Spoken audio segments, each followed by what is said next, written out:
안녕하세요. 프리미엄 히스토리 카페 간무공입니다.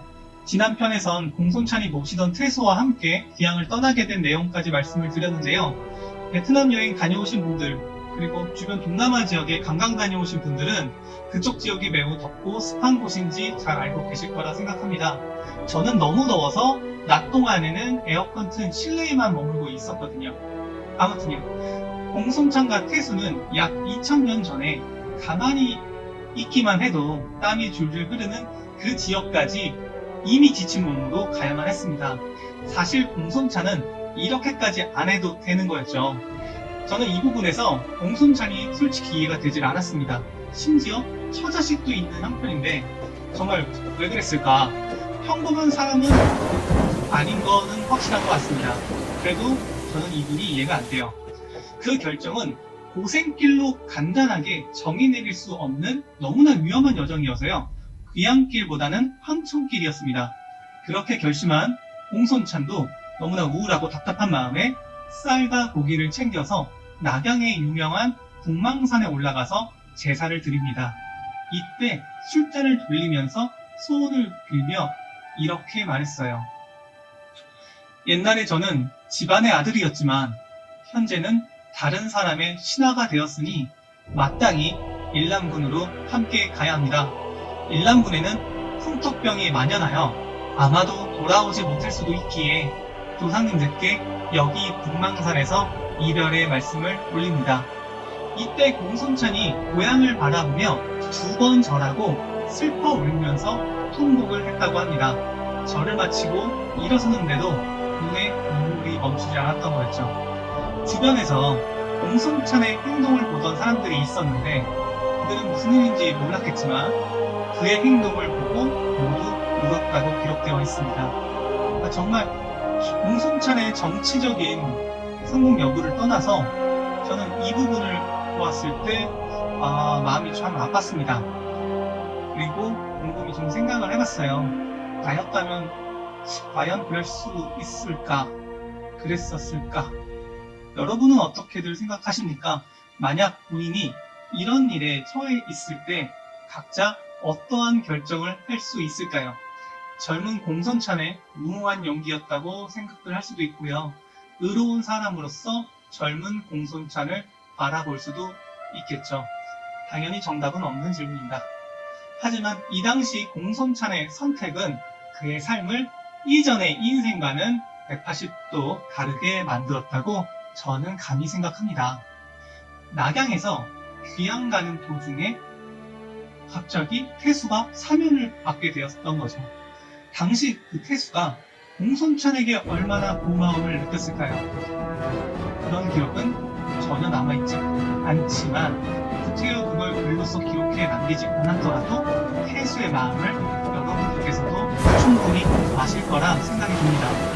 공손찬은 바로 호남이란 인사 추천 제도로 청거되어서 랑이 되었다가 요동석국의 장사, 즉 태수의 보좌관까지 간만에 승진까지 하게 되었습니다. 지금까지는 내용을 보면 공손찬에게 계속 행운이 함께하는 걸로 보여집니다. 하지만 이후부터는 본인의 능력을 스스로 증명하게 되는데요. 어느 날 공손찬이 수십 명의 기병을 이끌고 만리장성 밖에 묘색을 순찰하러 나갔다가 수백 명 집단의 선비족 기병을 대견하게 되었습니다. 보통 야전 기병전은 이민족인 선비족이 더 강하다고 지난 편에서 말씀드렸었죠. 심지어 이번에는 쪽수에서도 부족하니까 이건 싸우나 마나 질 게 뻔한 거였습니다. 진다는 건 죽는다는 거죠. 일반적으로 이런 경우에 병사들은 공황에 빠지게 됩니다. 죽는다는 공포로 인해서 냉정함을 잃어버려요. 지휘관이 반드시 있어야 하는 이유가 정말 이런 경우인데요. 통솔력이 부족한 무능력한 지휘관이었다면 함께 후원장하다가 허무하게 목숨을 잃어버릴 수 있죠. 공손찬은 이런 긴박한 상황에 처했어도 냉철하게 지휘관 모습을 보여줬습니다. 우선 사람들이 없는 역창으로 급히 후퇴하라는 명령을 내렸어요. 순간의 기지로 허망하게 부대원들을 잃은 건 아니었지만 결코 상황이 좋아진 건 아니었습니다. 그래서 그는 부하들과 작전을 짜면서 그의 종자들을 점령했고 마침내 어려운 결정을 그의 부하들에게 장엄한 목소리로 명령했다 합니다. 지금 우리가 이들을 뚫고 전진하지 못한다면 여기서 우린 모두 죽는다. 이후에 공손차는 직접 창을 들었고 양쪽에 날카로운 칼을 찬 후 선비족의 기병을 향하여 말을 달려 그들을 창으로 찔러 수십 명을 죽이고 부상을 입혀 탈출에 겨우 성공했는데 공손찬의 부하 또한 절반이나 목숨을 잃게 되었답니다. 하지만 이 공손찬의 공격으로 선비족도 타격이 너무나 컸던지 두 번 다시 묘세에 침입을 하지 않게 되었고 그의 군공은 조정에 보고되어서 탁현의 혈령으로 영전할 수 있었습니다. 선비족과의 혈투 이후 탁군 혈령이 된 공손찬 마침 그때 한나라는 사방에서 반란이 일어나 더욱 나라가 어지러웠습니다. 전쟁이 생긴다는 건요 반대로 얘기하면 군인들에겐 공공을 세울 수 있는 기회가 생긴다는 것을 의미했습니다. 선비족과의 전투로 인하여 명성이 드높았던 공손찬에게 예상치 못했던 행운이 다시 찾아오게 되었는데요. 그 내막은 이렇습니다. 184년 황건적의 난으로 혼란한 한나라에서 엎친 데 덮친 격으로 곳곳에서 잇따라 반란이 발생되었습니다.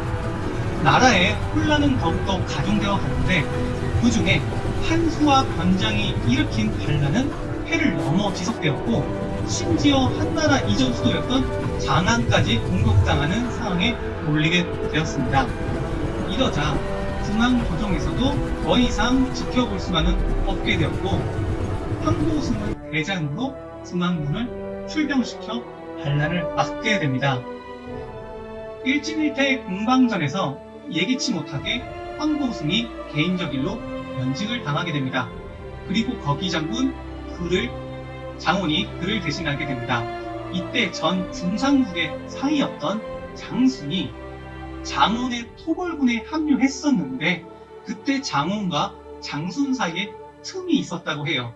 그 틈이 어처구니 없게도 다른 반란의 씨앗이 되었습니다. 다행히 186년 겨울에 동탁의 활약과 반란군의 내분으로 겨우 진정된 서쪽의 반란은 끝이 났지만 이 불똥이 다시 공손찬이 머무르던 유주 지역으로 이어집니다.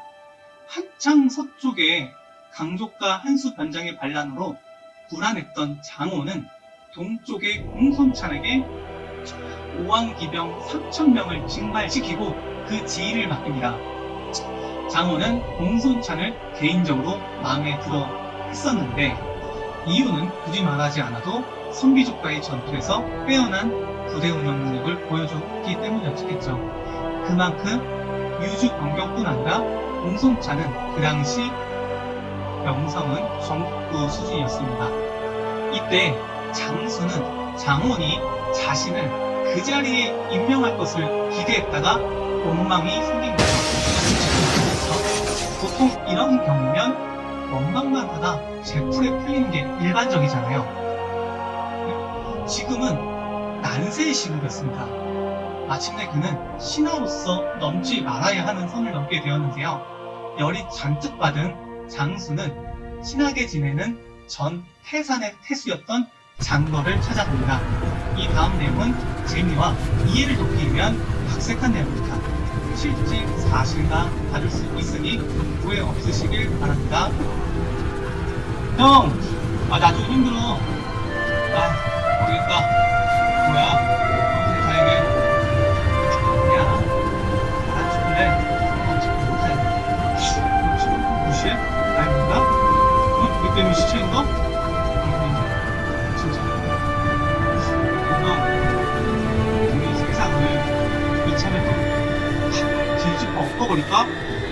아니, 얼마 전까지 반란군 취급하던 그 반란을 왜 없어도 내가 이래서 형한테 말 안 하려고 했어. 내가 말 안 했어. 근데 너 계획을 하고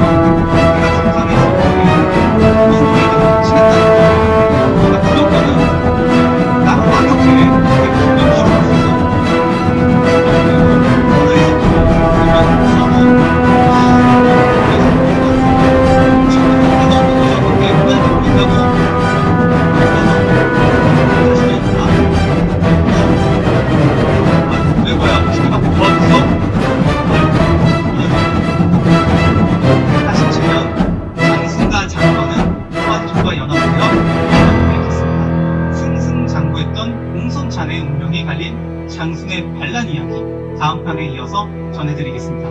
감사합니다. 구독과 좋아요, 알람 설정 부탁드립니다.